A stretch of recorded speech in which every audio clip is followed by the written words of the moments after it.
deputado me chamou, colocou a situação e, de pronto, nós entramos com um projeto de lei propondo a estatização. Porque isso não se trata, mais além até do que questões ideológicas e de disputa partidária, se trata de defesa nacional. Aliás, eu gostaria que todos aqueles que fazem política com a bandeira nacional em nome do patriotismo pudessem estar aqui defendendo a estatização da Vibraz. Porque isso é essencial para a soberania brasileira.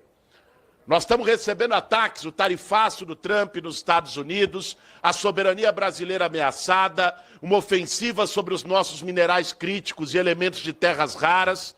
Num momento como esse, a soberania mineral, digital, com a nossa infraestrutura de dados, e particularmente a soberania no sistema de defesa brasileiro, indústria aeroespacial e base industrial de defesa é essencial. Por isso a Vibraz é estratégica. Agora, para além do que o comandante Farinazo já tinha nos trazido, depois o Heller e os representantes do Sindicato dos Metalúrgicos de São José nos trouxeram a situação dramática dos trabalhadores da Vibraz, que esperam há um bom tempo, desde 2022, com o agravamento da crise da empresa, uma recuperação judicial adequada que garanta não só o recebimento do passivo, como a manutenção do emprego desses trabalhadores para sustentar suas famílias.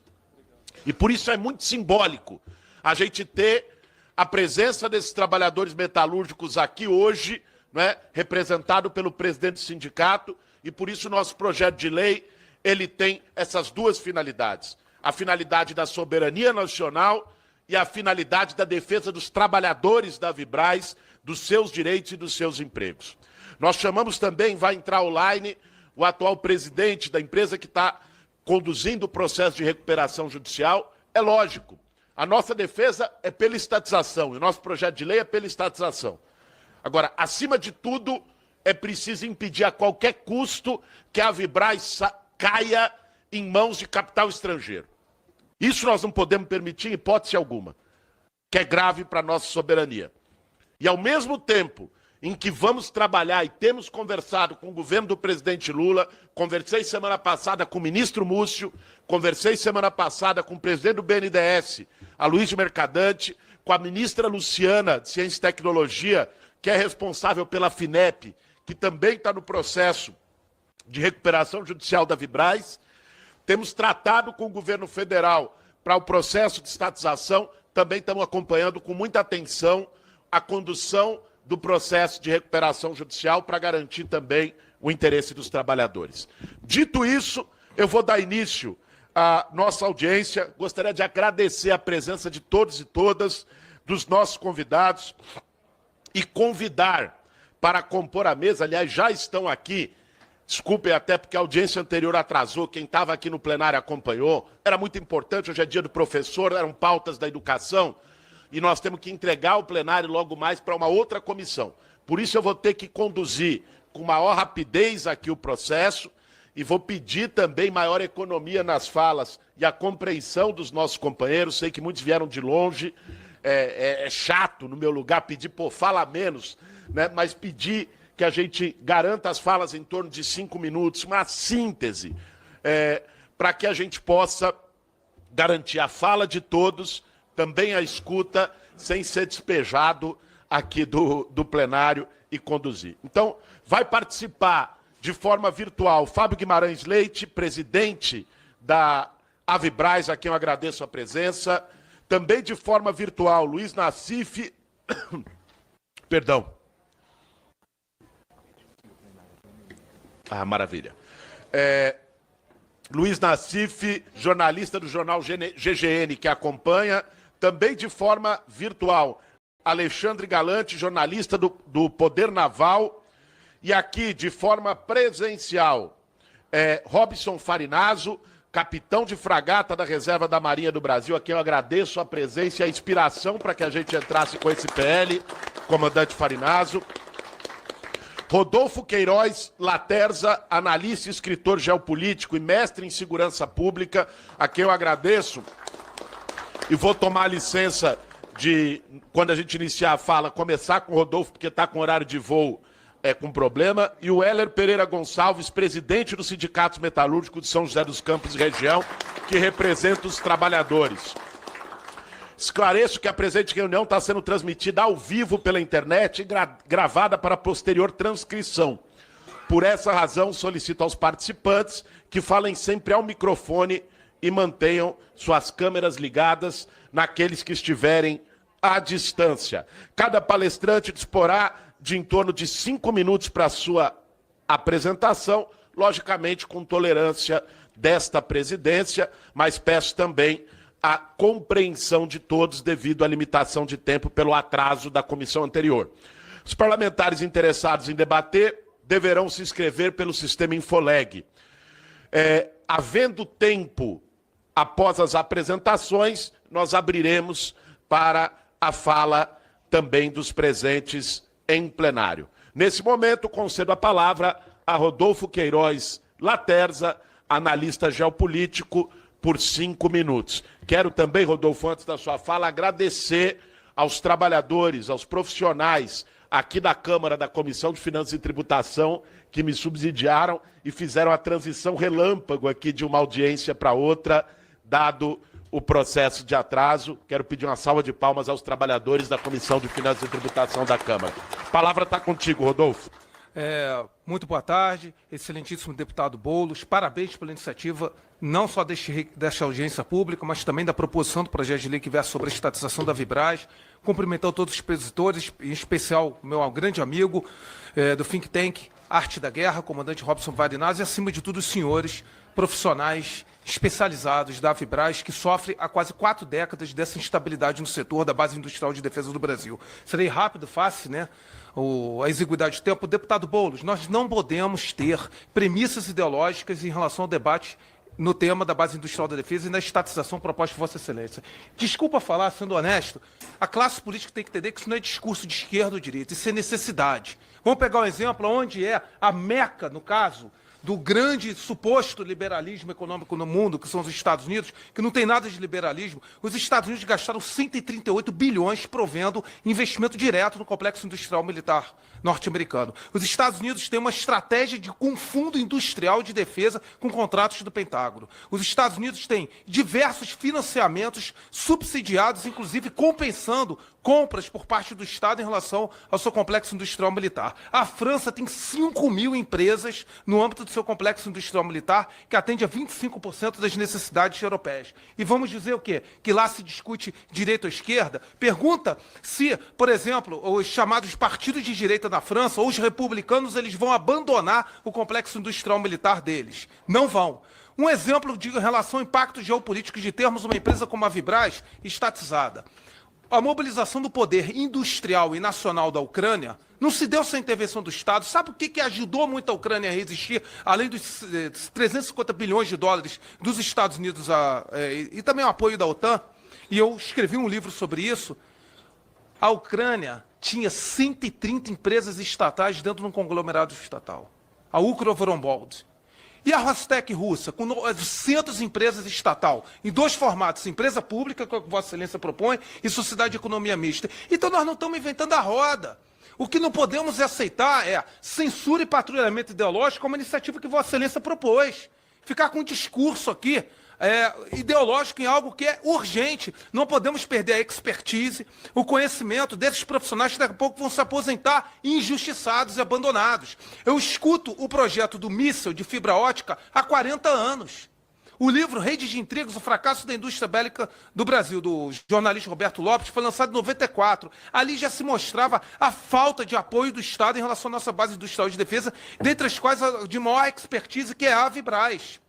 E tem o produto Astros 2, que tem uma representatividade geopolítica fundamental no Oriente Médio, inclusive em relação à dissuasão em guerra convencional. Agora, as pessoas têm que entender, a classe política, que base industrial de defesa ela não pode obedecer às leis de mercado, fundamentalmente para dar lucro. Não é a mesma coisa que vender uma geladeira. Nós temos que entender que tem que embutir o custo de pesquisa e desenvolvimento, o custo de atratividade e retenção do capital humano. Todo mundo é assim, todo o planeta é assim, nos Estados Unidos é dessa forma. Mas aqui não pode ser?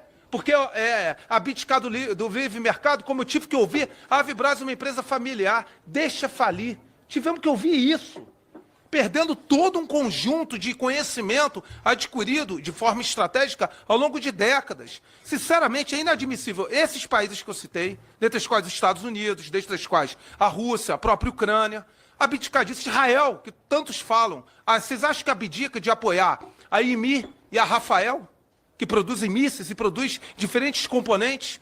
O próprio Irã, sem aqui qualquer patrulhamento, o Irã tem um conglomerado com 130 empresas estratégicas estatais. A Turquia, que se tornou entre os 10 maiores exportadores globais. A Turquia ela tem uma agência específica de defesa subordinada ao presidente da República, com um conglomerado de cerca de 80 empresas estatais. Podem ver os avanços em drones. A Turquia está construindo um caça de quinta geração que a mídia ocidental considerou uma piada, o Canaan.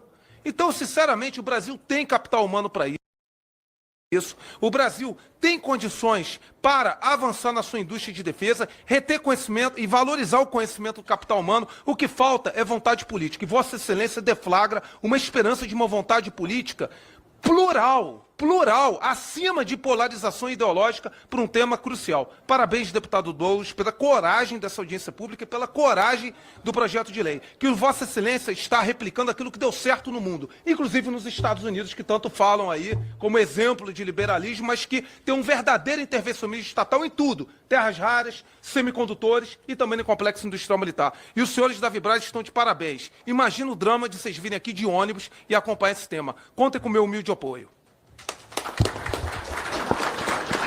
Obrigado, Rodolfo. Parabéns pela sua intervenção, né? Rápida, direta e profunda. Porque aqui, antes de passar para o próximo, e já adianto, queria até ver com a equipe aqui se já está pronto virtualmente, que eu vou alternar, fazer um presencial e um virtual. Tá tudo certo? Queria dizer o seguinte. Gente, quando a gente fala da Vibraz, nós estamos falando de interesse nacional para valer. De verdade. Tá? Falar sobre patriotismo, nacionalismo, fazer politicagem com isso, qualquer um pode fazer. De qualquer lado do espectro político. A questão é, na hora de defender o interesse nacional, quem é que vem? Porque ter uma base industrial de defesa forte, soberana, com tecnologia nacional, com sistema de inovação, com investimento público. Disse muito bem, Rodolfo. Nenhuma. Vocês acham que o Vale do Silício, nos Estados Unidos, foi feito com investimento privado da Apple? Não, foi com investimento público do Departamento de Defesa. Qualquer país do mundo que se desenvolveu na sua indústria de base, em pesquisa e desenvolvimento, inovação, em setores estratégicos, foi com investimento público. O que o norte global faz, os Estados Unidos, os imperialistas, é dizer o seguinte: ó, a gente pode ter investimento público. Vocês não. Vocês não. Para vocês é austeridade fiscal e liberalismo. Porque eles querem botar as empresas deles aqui, para controlar a nossa tecnologia, os nossos dados e o nosso sistema de defesa.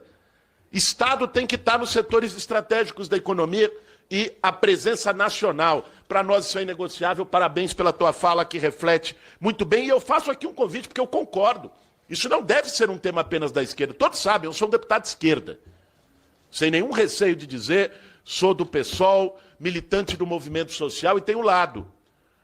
Agora, eu quero que os deputados de direita venham e se somem a essa pauta. Até porque nós precisamos disso para ter votos para aprovar aqui nessa casa. Eu quero que os bolsonaristas, já que se colocam como patriotas, se somem a essa pauta e defendam também. E eu vou trabalhar para isso aqui nessa casa, para a gente ter o mais amplo apoio. Dito isso, passo a palavra para o jornalista Luiz Nassif, grande amigo também, jornalista importante do debate econômico e estratégico no nosso país, que vai participar de forma virtual. Nassif, peço a você, por favor, que tente se ater aí ao entorno de 5 minutos, dado o número de palestrantes e o tempo exíguo que nós temos na audiência. Com a palavra, Luiz Nassif. Bom, queria agradecer o convite aí. Eu acompanho o tema defesa há muitas décadas. Eu já fiz seminários com a presença do grande João Verde aí. Era impressionante como que o conceito de engenharia estava na cabeça dele. Tempos atrás, anos atrás, teve uma reforma em casa e o engenheiro tinha trabalhado na Vibraz. Começou como office boy e João Verde dizia: ninguém sai daqui sem ser engenheiro. Eu acho que não resta dúvida da relevância do investimento público na indústria de defesa, na estratégia para preservar a tecnologia nacional. Agora, eu acho que para dar legitimidade a isso, se precisa pensar na governança. Tem que haver, de alguma maneira, aí, um órgão superior de defesa, incumbido de definir as linhas estratégicas, as empresas estratégicas e o desenvolvimento da tecnologia. Nós temos, em muitos casos, aí, vamos pegar o que ocorreu com a Odebrecht aí, e com o próprio Almirante Otton. A Odebrecht estava caminhando para ser o centro aí de uma indústria de defesa, a Lava Jato acabou com ela, um alvo certeiro, né? O Almirante Otton, a informação sobre o Almirante Otton veio diretamente do Departamento de Justiça dos Estados Unidos após uma visita do então Procurador-Geral Rodrigo Janot lá. E quem enviou o material foi uma advogada do Departamento de Justiça que trabalhava para a indústria eletronuclear norte-americana. Mas o ponto central é que nós vemos hoje mesmo as indústrias existentes que tem que haver mais clareza das formas de controle da tecnologia. Porque, em muitos casos, é a Marinha, a Aeronáutica, o Exército, que bancam esses investimentos e a tecnologia fica solta. Teve o caso recente da CIT, né? Da CIT, que conseguiu uma parceria, uma sociedade com uma outra empresa estrangeira de um país que é grande mano dos Estados Unidos. Então, nessa governança, eu acho que tem que ter algumas regras para um instituto superior, em que participem os institutos militares e participe o Poder Civil também. A defesa é algo muito relevante para ficar só na mão, ou não ficar na mão de ninguém, ficar na mão do mercado, muito, muito pior, ou ficar só na mão das Forças Armadas. Tem que ter as Forças Armadas e uma governança civil também. Então, por exemplo, você tem nos contratos de tecnologia, você tem que ter uma definição clara do escopo da tecnologia transferida, ou seja, como que ela pode ser utilizada, aprimorada e explorada comercialmente. Eu me refiro a essa parceria da CIT com empresas estrangeiras. Você tem que estabelecer o território onde a tecnologia pode ser explorada. Tem direitos e regras para aperfeiçoamentos tecnológicos e inovações e para o controle, para a propriedade da tecnologia. Então, um complexo que junte essas empresas, a política industrial mais bem sucedida no Brasil foi a política do desenvolvimento produtivo, implementada no Ministério da Saúde, que gerou aí uma forte indústria farmacêutica de genéricos, inicialmente, que hoje começa a investir pesado em pesquisa. Aí. Como que é essa política? Quando você vai discutir transferência de tecnologia ou gestão de tecnologia, essa transferência tem que ir para laboratórios públicos. No caso do PDP, foi para laboratórios militares, foi para a Fiocruz, foi para outros. Depois, para entrar no mercado, para conseguir ampliar o mercado, você licencia empresas privadas, mas dentro das condições de interesse nacional. Eu acho que, de alguma maneira, o complexo militar, eu acho que está maduro hoje, graças ao companheiro Donald Trump, aí, ao companheiro Eduardo Bolsonaro, está maduro aí o conceito de soberania nacional e o conceito de defesa nacional. O fim dos organismos multilaterais, o armamento da Argentina agora, nessa aliança com o Trump, tudo traz à tona algo que foi bem colocado pelo expositor anterior, que é suprapartidário. Agora, essa supervisão ela é fundamental. A transparência aí é fundamental. Você saber como trazer o setor privado para participar é fundamental também. As regras aí desse sistema fiscal e tributário aí que favorece o setor é importante. Então, se está tudo pronto, digamos, para legitimar uma participação estatal central aí na indústria de defesa, o desafio do setor é apresentar regras claras de governança para legitimar junto à opinião pública no momento em que qualquer gasto essencial público é tratado como gastança. Então, eu acho que é um bom momento aí. Eu lembro, anos atrás, décadas atrás, a gente fazendo um seminário sobre o UFX, e apareceu um brigadeiro, se eu não me engano, o Sérgio Ferola. e falou que o melhor investimento no FX não era para Gripen, para Dassault, nem nada, seria para construir um equipamento nacional. E nós já mostramos com o Osório, mostramos aí com a Vibraz, com o Astro, tudo, a condição tecnológica brasileira. Então, eu acho que a bola está com o setor de defesa agora. A bola está... Os astros confluíram aí para que a defesa passasse a ser um terreno essencial. E a legitimação vai se dar quando houver a montagem de uma governança efetiva que garanta ao setor civil que o dinheiro público vai ser bem aplicado, como já foi nesses inúmeros projetos aí. E minha homenagem aí, mais uma vez, ao João Verde aí, que é um exemplo de aposta na tecnologia e na ciência aí. Muito obrigado, pessoal.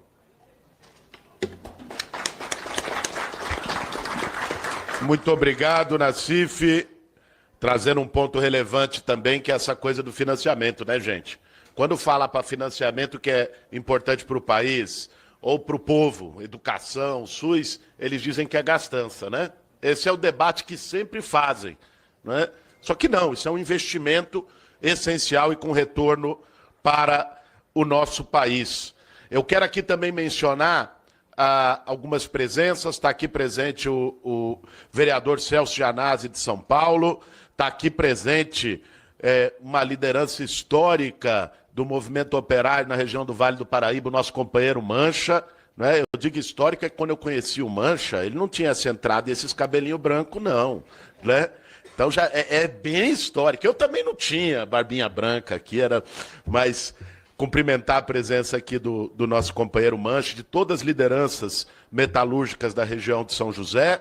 E está aqui também a nossa deputada, a professora Luciene Cavalcante, que é coautora desse pedido aqui na CFT, e que tem que ir agora para uma outra comissão, que quarta aqui, gente, é uma loucura, que são várias comissões ao mesmo tempo e o pessoal tem que se revezando. Por isso eu vou dar, antes de passar a palavra para o comandante Robson Farinazzo, que será o próximo, para a professora Luciene fazer a sua saudação a essa audiência. Por favor, professora.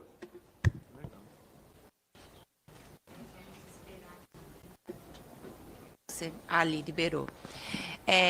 Quero, primeiramente, na pessoa do presidente dessa importante audiência pública, o deputado Guilherme Boulos, cumprimentar toda a mesa, todos os expositores, cumprimentar cada trabalhador, cada trabalhadora que hoje ocupa aqui esse plenário, um plenário importante, dizer que o nosso coletivo Educação em Primeiro Lugar apoia a causa da Avibraz, porque é uma política estratégia quando a gente pensa na soberania, no desenvolvimento do nosso país, e também apoia que todos os direitos trabalhistas, previdenciários desses trabalhadores sejam pagos, sejam recolocados. E quero dizer que vocês não poderiam estar sob melhor companhia nessa luta que a do deputado Guilherme Boulos, que tem toda uma luta histórica em defesa dos trabalhadores, e tenho certeza que vai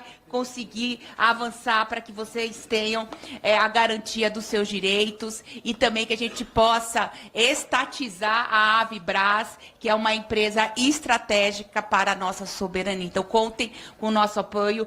A gente realizou o nosso coletivo, uma audiência pública também na Assembleia Legislativa do Estado de São Paulo, com o professor e deputado Carlos Janazzi. Trago aqui também o abraço de todo mundo. Vamos juntos. Obrigado, deputada professora Luciene, pela parceria aqui na CFT. Foi importante aqui para garantir a convocação dessa audiência também. E fique tranquila para poder ir também para seu trabalho em outras comissões. Passo a palavra agora para o comandante Robson Farinazzo, a quem eu mais uma vez faço questão de agradecer por ter trazido essa questão para nós a partir do seu canal Arte da Guerra. Ano passado eu era candidato a prefeito de São Paulo, o Farinazzo nos procurou no meio da campanha e falou: precisa tratar disso aqui. Foi quando a gente entrou com o PL, por conta da campanha no ano passado, a gente não conseguiu acompanhar tão de perto a tramitação do PL aqui, porque o nosso foco estava lá, mas agora conseguimos retomar, e é muito importante tê-lo aqui, comandante Farinazzo. A palavra está com o senhor. Muito obrigado, deputado. Gente, primeiro eu quero agradecer, além do deputado Guilherme Boulos, que sempre nos apoiou, a deputada professora Luciene Cavalcante, o deputado estadual Carlos Gianazzi, que nos recebeu na Lesp São Paulo, e o deputado Guilherme Cortez, todos do PSOL que nos receberam. O PSOL tem sido muito injustiçado nas questões de defesa do Brasil, pessoal, porque eu, como profissional de defesa, eu trabalho há mais de 40 anos nisso, eu sempre fui muito bem recebido e apoiado pelo PSOL. Tá? Agora, eu faço uma crítica, viu, deputado? Não basta botar ovos, tem que cacarejar. Vocês têm que falar dos projetos que vocês estão tocando. A sociedade tem que saber. Tá? Eu acho muito importante isso. Bom, gente, eu vou ser bem breve aí, porque eu ia fazer a apresentação, mas eu acho desnecessário porque são números aí, e eu prefiro falar de pessoas. Eu estou envolvido nesse projeto por 2 fatores muito importantes. Em primeiro lugar, porque eu sei da condição estratégica da Vibraz, mas eu quero falar da condição dos trabalhadores da Vibraz, porque 31 meses sem receber não é para qualquer um. A gente sabe o estrago social disso, o quanto isso mexe na vida familiar, na vida profissional, na vida financeira de vocês. Quantos de vocês tiveram que se desvencilhar de bens, tá? Tiveram que enfrentar problemas em casa. Então, nós sabemos disso tudo. E eu falei uma vez para o deputado Boulos, acho que ele lembra disso, né? Eu falei, o Boulos, qualquer projeto político que não tenha como base a compaixão vai fracassar. Eu sei que o Boulos tem muita compaixão, porque eu acompanho as oitivas dele, é uma pessoa com um coração enorme, fora de série. Então eu sei que ele está enxergando a coisa da mesma forma do que eu.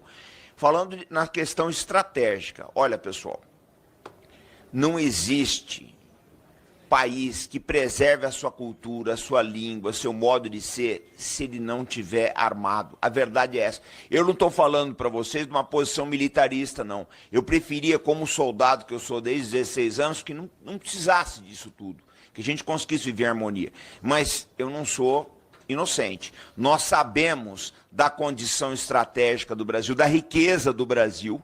Todo mundo está vendo aí o olho grande do Trump crescendo, não só sobre o Brasil, mas sobre a Venezuela também. Então, se nós quisermos preservar nossa frágil democracia, só existe um caminho, que é o caminho de armar o Brasil. A verdade é essa, tá? Com forças armadas conscientes, uma base popular, essa que é a verdade, voltadas para a defesa da soberania, não para as questões de segurança interna, acho que isso tem que ser, isso já atrapalhou bastante o desenvolvimento militar do Brasil, essa doutrina de segurança interna, ela precisa ser abandonada, nós precisamos olhar para fora, para as nossas fronteiras, para as nossas rotas comerciais. Eu digo sempre o seguinte, eu já falei aqui nessa casa, que se um navio estrangeiro encostar a 2.000 quilômetros da costa, numa distância equivalente, uma distância equilibrada entre os portos de Santos e Rio de Janeiro, que são os 2 portos mais importantes do Brasil, nós praticamente não temos defesa. Toda a nossa exportação será cortada. Então, a Vibraz é a base tecnológica que nós temos para nos prover com esses insumos. Eu acho que o capital humano, tecnológico e de expertise que a Vibraz tem pode nos fornecer quaisquer insumos, não só os mísseis e foguetes que ela fabrica. Também eu já tive a oportunidade de fazer exercício de tiro com o sistema Astros aqui perto em Formosa, mas eu sei que se entregar um projeto de drone para a Vibraz, ela faz. Eu sei que se entregar um projeto de blindado para a Vibraz, vocês são capazes de fazer. Eu vi a endurance de vocês nessa nossa viagem de 17 horas de ônibus aí. Então, pessoal, eu vejo assim, o projeto do Boulos é uma coisa fantástica, nós estamos apoiando. Deputado, quase toda semana o senhor deve sentir a orelha queimar, que toda hora eu falo bem desse projeto aí no canal Arte da Guerra. Eu e os canais parceiros, é uma rede de mais de 20 canais, tá? Essa é que é a realidade. Então, o que eu peço para os senhores? Eu sei que nem todos aqui são do PSOL, nem todos aqui são, votam no mesmo partido, mas mobilizem os seus deputados. Nós vamos ter um ano eleitoral. E esse projeto de estatização da Vibraz, ele é suprapartidário, supra-ideológico, tá? Ele é pensando nas gerações futuras, pensando nas crianças.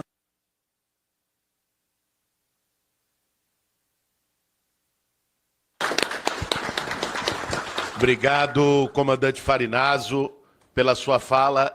e queria destacar aqui um ponto muito importante, que é esse. Quando fala Avibraz, que pensa só em avião, né?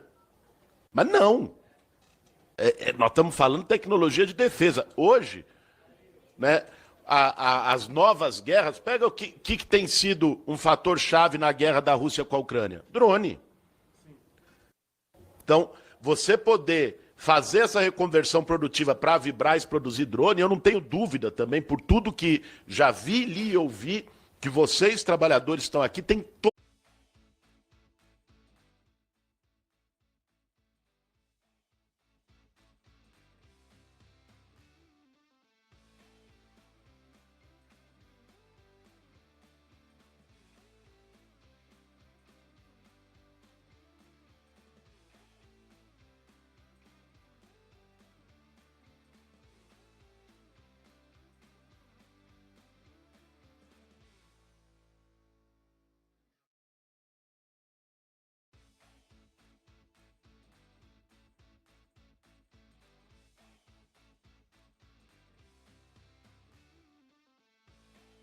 todas as condições de fazer isso, né? Não só drone, como qualquer outra reconversão produtiva para a Vibraz produzir drone, eu não tenho dúvida também, por tudo que já vi, li e ouvi, que vocês, trabalhadores, estão aqui, têm todas as condições de fazer isso, né? Não só drone, como qualquer outra tecnologia de defesa no escopo da Vibraz, e eu acho que isso é muito importante para qualquer um que defenda o interesse nacional.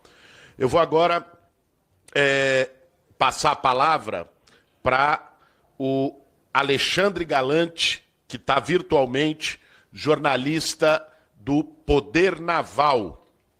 Por favor, Alexandre, está com a palavra por 5 minutos.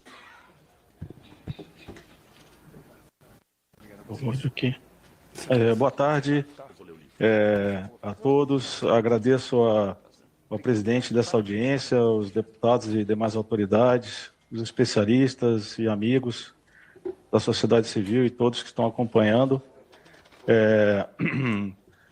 Na minha contribuição, eu gostaria de lembrar, né, que em todo o país, né, que leva a sério a defesa nacional, o Estado intervém e participa de alguma forma na sua indústria bélica.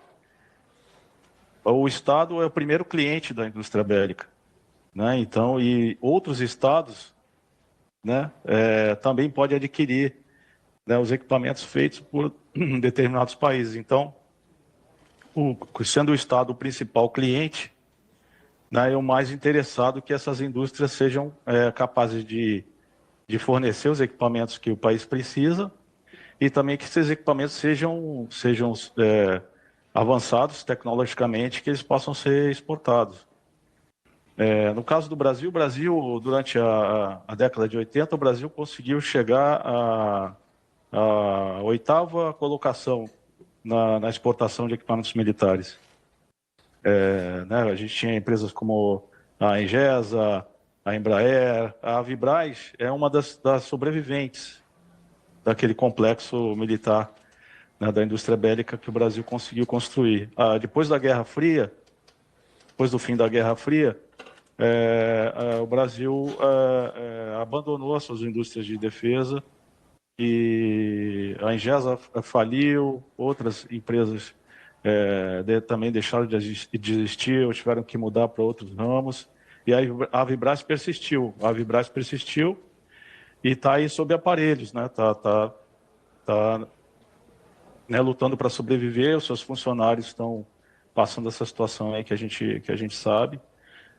A Embraer, por sua vez, ela foi também colocada à venda pelo Estado brasileiro, foi privatizada, mas o Estado brasileiro manteve uma golden share, uma participação na Embraer.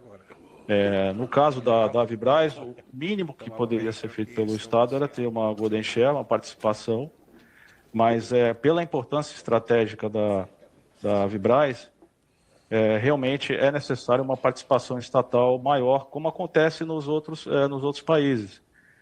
Como na Europa, você tem participação estatal na Airbus, né, tem participação estatal da Alemanha, da França e da Espanha. Na Airbus, é uma companhia que foi criada para competir com a Boeing, americana, né, e até hoje esses estados são sócios da Airbus. Você tem o estaleiro Naval Group francês, que vende submarinos para o Brasil, é estatal. Você tem o estaleiro italiano Fincantieri, também estatal. É uma coisa comum no mundo você ter as empresas de defesa com algum controle estatal, ou é total, ou é participação majoritária, minoritária, ou através de regulação e golden share. No caso dos Estados Unidos, com o fim da Guerra Fria, os Estados Unidos tinham 50 empresas de defesa. E aí o governo americano fez uma reunião, né, chamada a Última Ceia, que reuniu os empresários dessas empresas e falou: olha, não vai dar mais para contratar serviços de todos vocês vão ter que se reunir em conglomerados. E ali, depois de alguns anos, essas empresas todas se reuniram em cinco grandes conglomerados nos Estados Unidos, que recebem, né, os aportes devidos do Estado, os incentivos para continuarem funcionando. O Brasil também precisa seguir o mesmo caminho. Se quiser manter a sua independência, a sua soberania, vai ter que investir na Vibraz. O ideal seria realmente uma participação estatal majoritária, né, ou total, né, para ter investimentos, incentivos, né, e o direcionamento estratégico para desenvolver equipamentos como o míssil de cruzeiro, né, o MTC-300, um míssil tático de cruzeiro importantíssimo, né, para o Exército Brasileiro. Vai ter uma versão também de lançamento aéreo. No futuro pode ter uma versão que realmente vai dar condições, né, de dissuasão verdadeira, né, para as Forças Armadas brasileiras. Então é isso. Um abraço a todos. Obrigado. Obrigado, Alexandre. Obrigado pela sua intervenção. Eu acho que aqui nós tivemos um excelente subsídio sobre o papel da Vibraz em todas as falas para a soberania nacional. Agora, nós vamos ouvir o Weller, presidente do sindicato, para poder trazer o outro elemento decisivo, que é a situação dos trabalhadores que estão aqui, a quem eu quero novamente agradecer, cumprimentar e parabenizar pela resistência de vocês. Porque eu acho que talvez quem está nos assistindo não saiba, e eu quero repetir o que já foi dito aqui, 30 meses sem receber salário. Está chegando a 3 anos, praticamente, sem receber salário. O que aconteceria em situações normais?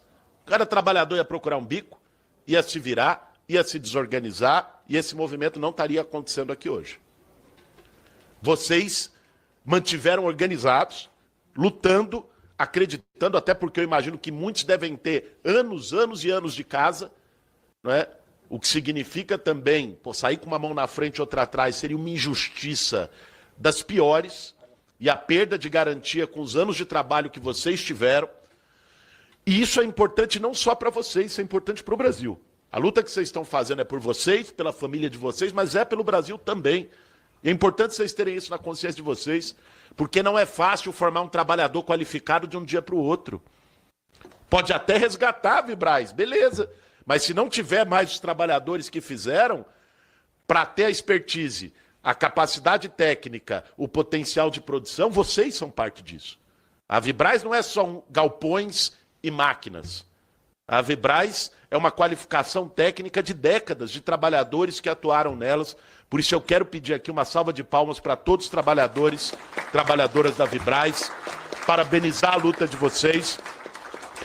Vou passar para o Heller. Na sequência, nós vamos ouvir por a distância o Fábio Guimarães Leite, presidente da Vibraz, e eu consegui negociar um tempinho aqui para a gente ouvir 3 trabalhadores que vieram aqui. Eu acho que é justo que falem, né? O Heller me indicou aqui, né? Vou citar para se prepararem já, para não serem pego de surpresa, né? O Sérgio Machado, que tem 25 anos de casa na Vibraz. Cadê o Sérgio? Sérgio. O Hélio, 41 anos de Avibraz. Pô, esse aí, né, é a Vibraz em pessoa. Daí o Hélio. E o nosso companheiro Mancha, liderança, que também vai fazer uma saudação. Então, fala o Heller, depois o Fábio online, e eu vou pedir que os trabalhadores, conforme eu for chamando, sentem aqui nessa cadeira que ficou disponível após a saída do nosso companheiro. Weller, a palavra está contigo. Muito obrigado pela parceria, pela disposição de vir aqui hoje, pela organização e ajudar a manter os trabalhadores organizados esse período todo.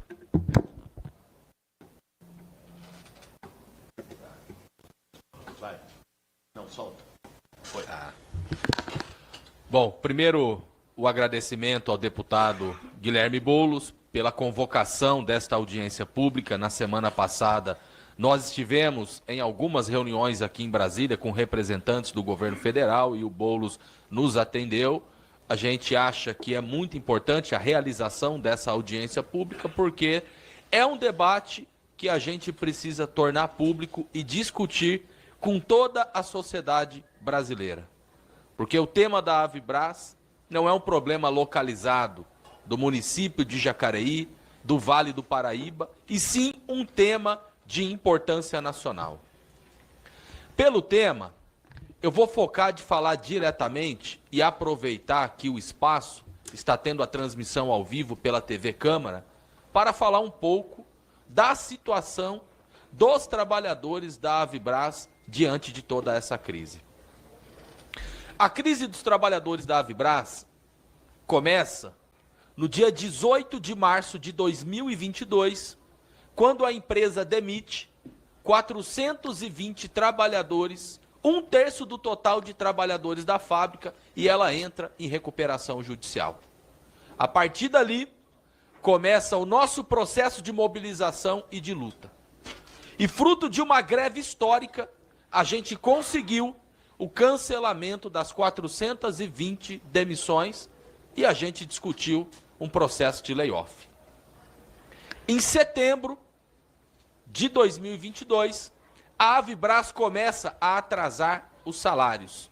E a partir dali, os trabalhadores iniciam uma greve por tempo indeterminado, que acontece até os dias atuais e é uma das greves mais longas da história do movimento sindical brasileiro. E, de fato, você ter os trabalhadores no processo de mobilização junto com o sindicato por mais de 3 anos e meio, isso é histórico. Porque, de fato, o trabalhador tem vida, o trabalhador tem que sustentar a sua família. E você sair de São José dos Campos, e é a segunda vez que a gente faz isso, para vir para Brasília, num bate e volta, dentro do ônibus, e você vê o trabalhador junto, deixando de fazer o bico, de ganhar a sua graninha daquele dia para o sustento da sua família, para se somar no processo de mobilização, por isso que a gente chegou até aqui. Porque de nada adianta o sindicato ter vontade, os dirigentes do sindicato podem ter a formação política que tiver, poder discursar em qualquer microfone. O sindicato não é nada se ele não tem o apoio dos trabalhadores. E ao longo desses mais de 3 anos, a gente viu os trabalhadores da Avibras mobilizados conosco. E por que nós estamos aqui participando dessa audiência? Eu me lembro da assembleia que nós fizemos no dia 21 de março, porque a demissão foi no dia 18, que foi em uma sexta-feira, e no dia 21, na segunda-feira, a gente discursava para os trabalhadores da Avibras dizendo: a saída para a Avibras é a estatização. Porque essa é a terceira crise que a Avibras passa. Na primeira crise, final da década de 80, começo da década de 90, o BNDES emprestou dinheiro que pagou o salário, e era o movimento de greve e a empresa voltou. Segunda crise, no ano de 2008, o sindicato fez todo o processo de mobilização. Na época, estava na presidência da República Dilma, antecipou o dinheiro do Astros 2020. Com isso, acabou o movimento de greve e a empresa retornou. E agora nós estamos diante de uma situação em que a Avibras precisa novamente de dinheiro do governo federal para ela retornar. Inclusive, nas reuniões que nós tivemos na semana passada com representantes do governo federal, falam que até o final do mês vão anunciar qual é o aporte do governo para que tenha a empresa de volta. Então, se é dinheiro do Estado que investe, e aí o patrão ele ganha lucro, nada mais justo do que essa empresa ela ser estatal, e a gente defende a sua estatização sob o controle dos trabalhadores. Além de estar na direção do Sindicato dos Metalúrgicos, eu também Sou dirigente do Partido Socialista dos Trabalhadores Unificado, do PSTU, que também está desde o primeiro dia na luta junto com esses trabalhadores. E eu finalizo fazendo aqui o pedido ao deputado que nós fizemos na semana anterior para que cobre do governo Lula. Porque essa crise começou em 2022, quando o governo era Bolsonaro. Agora, quem tem o poder da caneta na mão, quem é o presidente da República é o Lula. E nós achamos que o governo ele tem que resolver essa situação. São 31 salários atrasados. Liga de novo aí, senão a gente não Finalizo dizendo que 31 salários não dá mais, precisa saber qual é o aporte que o governo vai dar, porque nesse momento a prioridade é o pagamento de centavo por centavo do que deve para cada trabalhador. Por soberania, garantia de direitos, estatização da Vibraz já.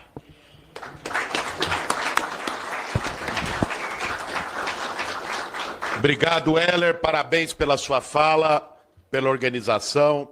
Até faço questão, antes de passar para o Fábio Guimarães Leite, presidente da Vibraz, que está nesse momento conduzindo o processo de recuperação judicial, de colocar as iniciativas que nós tomamos de diálogo com o governo federal nos últimos dias, em particular, depois da conversa que tivemos, e a disposição completa do governo federal em aportar o recurso para resolver a situação da Vibraz. Qual é a questão que nós temos? Para a gente ser objetivo e todos, com transparência, saberem a situação. O BNDES tem disposição de aportar recurso. Isso quem me disse foi o presidente do BNDES, Aloysio Mercadante, quando perguntei para ele. Segundo ele, há um problema porque a Vibraz, ela nesse momento, por causa do processo de crise econômica da empresa, a Vibraz deve para o Exército Brasileiro, não é? Então ela tem uma dívida com o Exército. E aí teria um problema de como lidar com essa dívida, porque o governo, em tese, não pode aportar novos recursos para uma empresa devedora. Então, está se buscando uma maneira técnica, burocrática, para resolver essa situação com a dívida. A mesma coisa eu conversei com o ministro Múcio, que é o ministro da Defesa, portanto, o Exército Brasileiro responde a ele, não é, que colocou a questão dessa disponibilidade de caixa. E com a ministra Luciana, de Ciência e Tecnologia, que toca a FINEP. Ela disse também que a FINEP tem recursos, que o único problema que existia para equacionar neste momento é que a FINEP, por ser uma empresa de inovação, ela só pode investir em inovação. E parece que a demanda que existia era ela investir em capital de giro para a empresa. E legalmente ela não pode investir em capital de giro para a empresa. Isso teria que ser feito para o BNDES. Então, é nesse estágio que nós estamos, né? Os 3 ministros com quem falei reafirmaram a disposição, por orientação do presidente Lula, de encontrar uma solução para a Vibraz. Infelizmente, as burocracias para se resolver problemas no serviço público é uma coisa extraordinária. Estamos trabalhando para poder e vamos estar em cima. E, lógico, a presença de vocês aqui hoje, essa audiência pública também contribui para que a gente encontre uma solução o mais rápido possível. No governo anterior do Bolsonaro, não encontraríamos, não tenha dúvida disso, porque não era orientação política de governo, né? Neste governo, acho que temos condições reais de ir resolvendo essas pendências encontrar. Passo a palavra para o Fábio Guimarães Leite, presidente da Vibraz, para que possa falar por 5 minutos. Agradeço, Fábio, a disposição de participar, ainda que virtualmente, dessa nossa audiência. Li os comunicados que foram soltados, acho que em agosto, setembro, a respeito da recuperação judicial, e passo a palavra para que você possa trazer também a sua posição, em que pé está também o diálogo com as instituições de crédito, particularmente o BNDES e a FINEP, para retomada dos trabalhos da Vibraz. A palavra está contigo, Fábio. Obrigado, deputado Guilherme Boulos. Boa tarde a todos. Boa tarde à deputada Luciene, que se ausentou, mas se faz presente. Queria agradecer a presença do Heller, parabenizar pela dedicação e pelo empenho na retomada da Vibras, assim na figura do Sérgio, que eu vi que está no plenário, vai falar também, o capitão Farinazo, Luiz Nassif, Alexandre Galante. Eu acho que é muito importante enfatizar esse esforço dos funcionários da Vibras, parabenizá-los também pelo empenho, porque sem eles essa empresa não estaria hoje na posição que ela está. Não na situação parada como está, mas ela permanece ainda íntegra, preservado, o patrimônio foi preservado graças aos funcionários da Vibras, que é uma coisa inédita, eu nunca vi nada parecido com isso. Tá? Eu gostaria de fazer só uma breve exposição da situação que se encontra a Vibras nesse momento. Voltando um pouco para 2024, os principais credores da Vibras se reuniram para buscar uma saída para a retomada da Vibras. Tá? E a gente está falando dos principais credores aqui, é a Fazenda Nacional, é o BNDES, é a FINEP, são os próprios trabalhadores e alguns credores estratégicos, como a Brasil Crédito. Tá? E a gente estabeleceu que seria fundamental a implementação de um novo plano de recuperação judicial, porque o plano que foi aprovado em 2022 deixou de ser cumprido.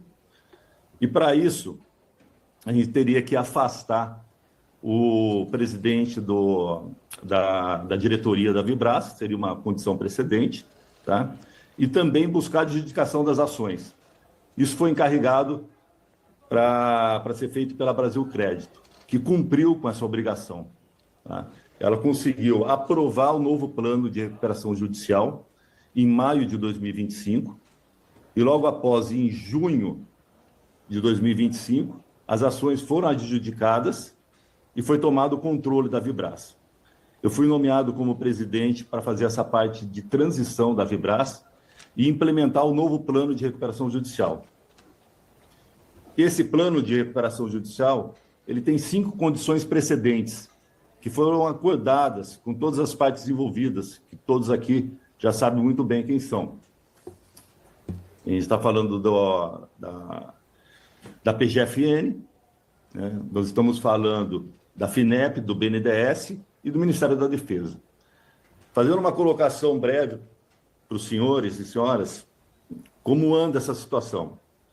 Tá? Com a PGFN anda muito bem, nós estamos buscando uma estrutura de recomposição da dívida fiscal, tudo indica que vai dar certo.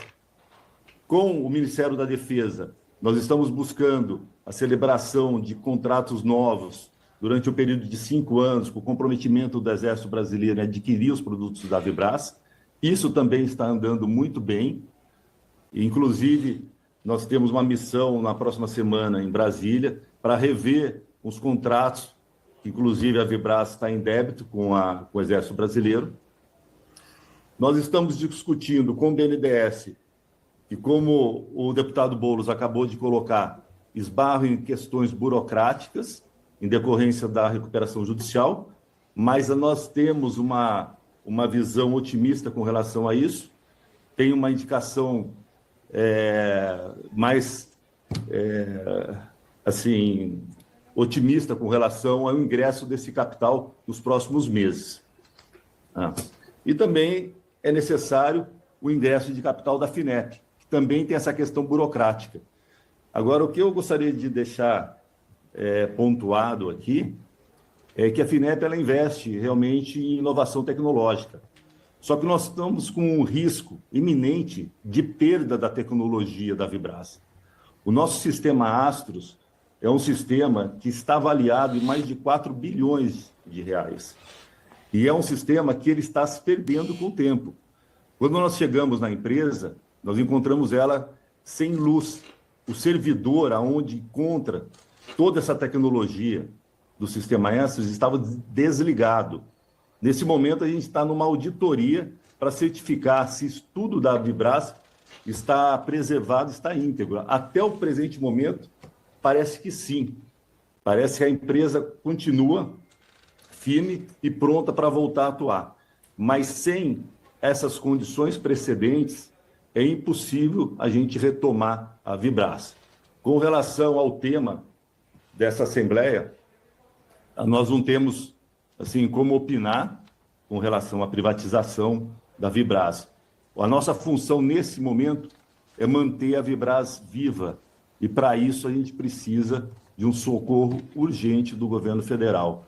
E a gente não está falando de muito, deputado Guilherme Boulos, para o contexto de uma segurança nacional, para o contexto da soberania, nós estamos falando de valores muito baixos pela capacidade de geração de caixa da Vibraz. Eu já vi que estourou o tempo e me coloco à disposição aí para responder qualquer coisa que seja necessária. Muito obrigado, Fábio, pela sua participação. Eu acho que corrobora. Logicamente, e faço aqui esse esclarecimento, a nossa defesa, assim como é a defesa do sindicato e de outros setores, é pela estatização, que nós consideramos o melhor caminho. Agora, isso não quer dizer, até considerando o interesse dos trabalhadores que precisam ter os seus empregos de volta e os seus valores restituídos, que não se haja abertura para discutir outras soluções, desde que haja controle nacional, né? Desde que haja participação estatal, investimento em tecnologia e que os empregos sejam retomados e a soberania nacional preservada, né? Então, por isso também fizemos questão de chamar o Fábio para acompanhar o processo, porque é parte desse processo de recuperação judicial e para que a gente encontre uma solução efetiva. Muitas vezes o ótimo acaba sendo inimigo do bom. Muitas vezes a situação ideal que a gente gostaria de alcançar, não é? A gente não consegue por relações de forças que interferem no processo.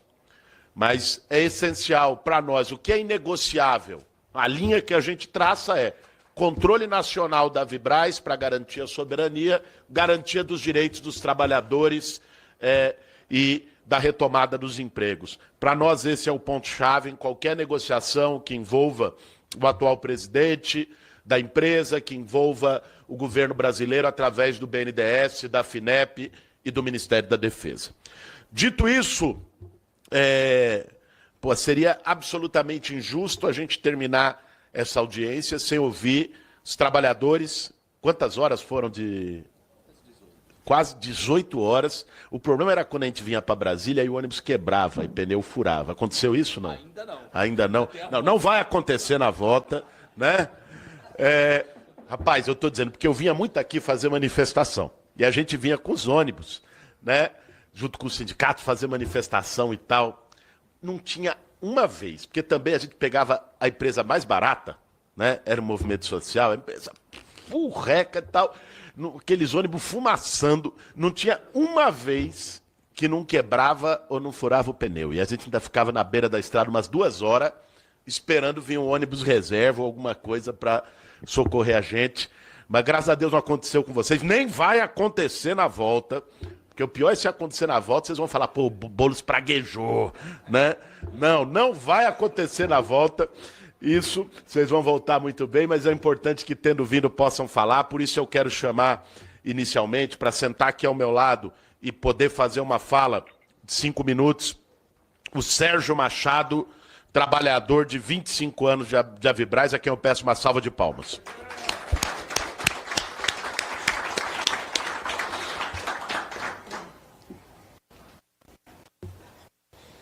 Bom, Sérgio. Ele é por uns 10 anos aí, mas 35 anos. Ah, é 35? Pô, você tirou 10 anos do Sérgio. 30, faço questão de corrigir aqui oficialmente para que conste na ata.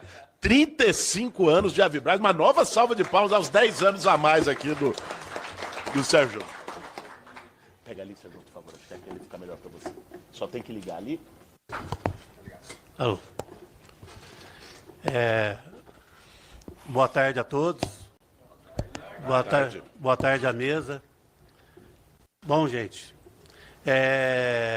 deputado, vocês falam dos pagamentos atrasados, né?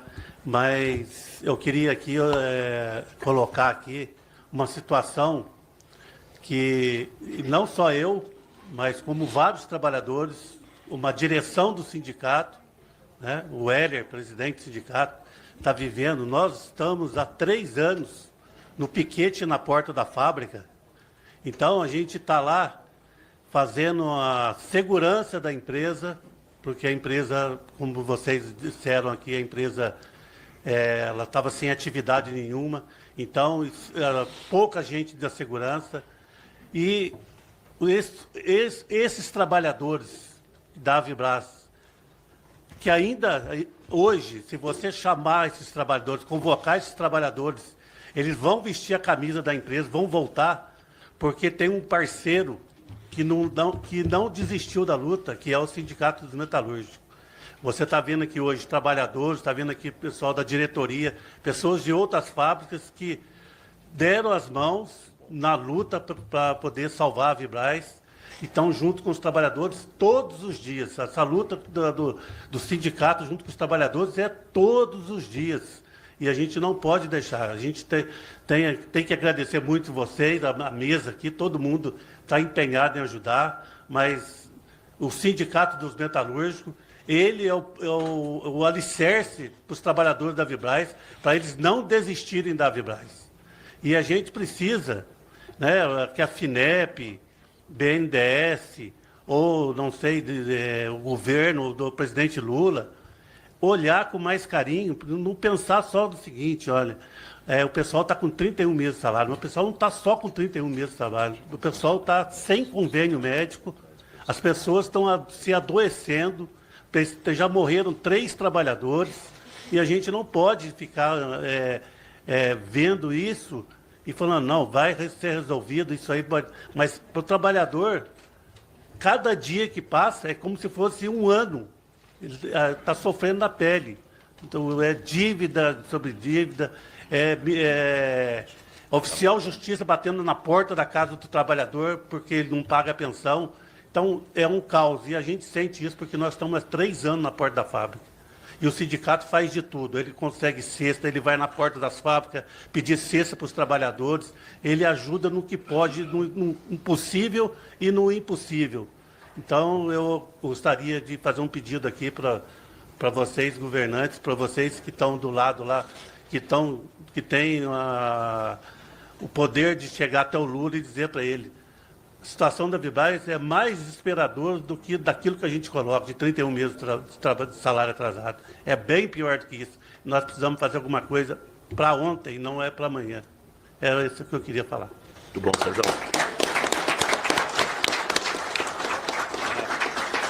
Parabéns, Sérgio, pelo seu depoimento, pelo seu desabafo, na verdade.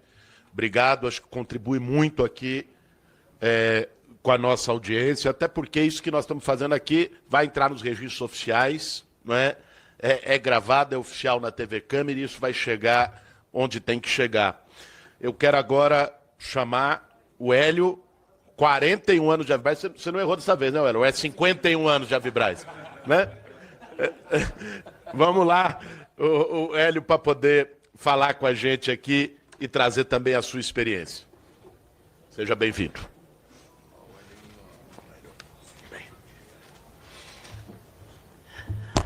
Pessoal, Pessoal, primeiramente agradeço aqui ao deputado Boulos e nos ajudar a vestir a nossa camisa, a todos que estão presentes vestindo a nossa camisa. Eu gostaria de falar que quando ele começou a falar fabrica drone, fabrica alguma coisa assim, a gente acompanhou o nascimento lá dos produtos Avibraz, tanto na área veicular como na área de munição, fazendo os ensaios, entregas nacionais de norte a sul e também internacionais, como lá no Iraque, na Arábia Saudita, na Malásia, na Indonésia. Eu gostaria de falar para vocês que a Avibraz tem... Hélio, você me permite, desculpa, porque eu queria isso para o meu interesse mesmo. Como você é o cara de 41 anos, você é a melhor pessoa para perguntar. Até a gente te dá mais tempo, se for o caso, só para você responder isso. Quais os principais produtos que a Avibraz já fabricou para o mercado nacional e para o internacional? A Avibraz Indústria Aeroespacial, ela já fabricou os foguetes. Quando começou o SBAT 70, e depois nós modernizando ele, os foguetes 70 milímetros, para a linha Skyfire, onde a gente vendeu muito também para a Colômbia, vendendo lá para a Arábia Saudita, né, Malásia, o Catar. Gente, esse foguete, o SBAT-70, o Skyfire, que depois saiu o M8, M9, M10, foram assim, bastante sucessos também nessa vida da Vibras, vendendo lá fora também, utilizando o sistema de munição veicular com toda a sua bateria de teste, que é uma bateria simples, vamos chamar assim, umas 17 viaturas, que tem lançadoras, tem remuniciadora, você tem diretora de tiro, você tem a viatura meteorológica, você tem o carro oficina, você tem o carro do comandante, onde ele vai ficar ali também, para efetuar também os tiros. Eu trabalhei muito tempo dentro de uma lançadora, atirei muito lá fora, aqui também de norte a sul, lá no CLBI, Centro de Lançamento Barreiro do Inferno, aqui também em Formosa, lá no Restingue de Barambaia, ou seja, bom, tem então o 70mm, depois nós temos o SS-30, que também foi um foguete de bastante sucesso também, o SS-30, o SS-40 também, que é também a área de saturação. Depois nós temos também o SS-60, como também o SS-80, que só para você ter uma ideia, assim, é uma elipse, assim, no local onde você lança um foguete desse assim, é uma elipse 400 por 500, assim, de área de saturação. Trabalhamos no desenvolvimento lá no Pará, lá na Serra do Cachimbo, quando começamos parte do desenvolvimento, teria que fazer esses ensaios, realizamos esses ensaios lá. Gente, a Vibras, eu falei parte de foguetes para vocês, a Vibras tinha Tektronix, a Vibras fabricou as antenas Ansat, a Vibras foi uma potência, gente, o que vocês não imaginam, com empresas de ônibus, a Transip Turismo e outras empresas junto, né? O Engenheiro Verde, ele era assim, tinha um carinho enorme pela gente. Só para vocês terem uma ideia, às vezes a gente ia fazer ensaio lá em Formosa para um cliente, ou então um ensaio um ensaio técnico. Imagina vocês, nasceu ali no projeto, a partir do momento que ele nasceu no projeto ali, ele está indo para a área de ensaios, faz os ensaios, que são os desenvolvimentos. A partir desse momento de desenvolvimento, ele é homologado, existe todas as quantidades exatas para você fazer esses foguetes, então, para homologar o produto. Depois de homologado, então, aí ele passa a ser um foguete, um produto de produção, ou seja, está pronto para vender lá fora. Tive a oportunidade de acompanhar várias entregas com vendas internacionais lá e tal. Só para título de curiosidade para vocês, a título de informação, a Sistema Astro, a parte de veicular, ela brilhou nos olhos lá dos americanos. Por quê? Porque a saída de posição de uma Astro, eles ficaram admirados com a saída de posição. Você sabe que que você efetua um tiro, e depois na saída de posição, você pode ter certeza que o tiro vai vir contra você. Então aí nós temos as granadas fumígenas, para exatamente uma batia antiaérea de não te localizar, e você tem que sair de posição, essa saída de posição. Então, eu me lembro, gente, até complicado falar o que eu vou falar agora aí, mas uma vez sumiu até uma viatura da gente, só para você entender. Levaram ela inteirinha embora. Tá bom? Tá bom? Sabe isso aí, Almeida? Não sabe? Tá. Gente, então isso aí aconteceu.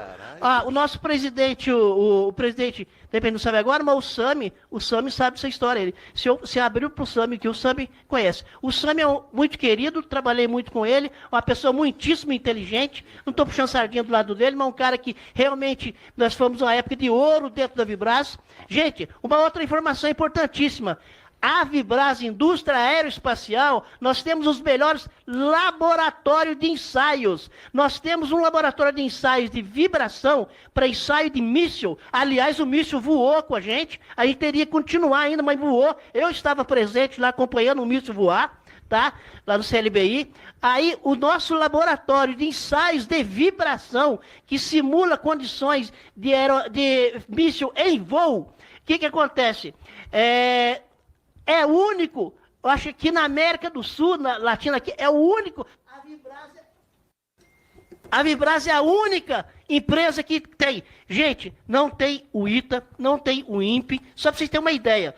Por que eu falo assim? Porque existe uma separação, uma segurança dos técnicos envolvidos, da parte instrumental e da onde você vai colocar esse item lá para você fazer com ele ativo naquelas condições. E caso a gente tenha algum problema aqui, não vai machucar ninguém. Só para vocês terem uma ideia. E uma área completamente desenvolvida com segurança na área de...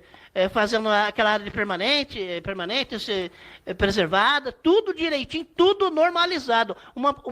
Uma coisa interessante por parte da Vibras. A Vibras, com a sua engenharia de qualidade, a sua engenharia de produção, a sua engenharia de processo, sempre com documentos revisados. Você sabe que quem não revisa o documento, que quem não faz, você não entendeu? A ISO, as nossas ISO, a NBR, ou seja, nós fizemos um trabalho, gente, que nasceu lá atrás. Quando o deputado aqui começou a falar, eu me emocionei na hora um pouco ali e tal, assim, deu vontade até de chorar. Da hora que ele virou e falou assim, será que a Vibras tem capacidade de fazer essas coisas? Gente, eu trabalhei com itens de satélite.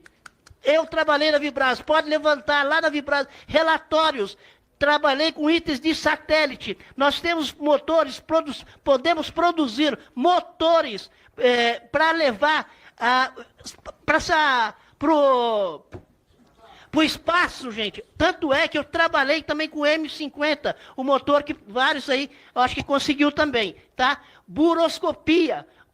Gente, se eu for continuar falando com vocês aqui, nós fica até amanhã aqui, eu fico falando aqui, porque 41 anos é muita história, é muita coisa que eu viajei nesse mundão afora e tal, junto com o Gerverde, junto com vários profissionais que nós temos a Vibras existe realmente um campo de profissionalismo, um cara que tudo que conhece o produto, né?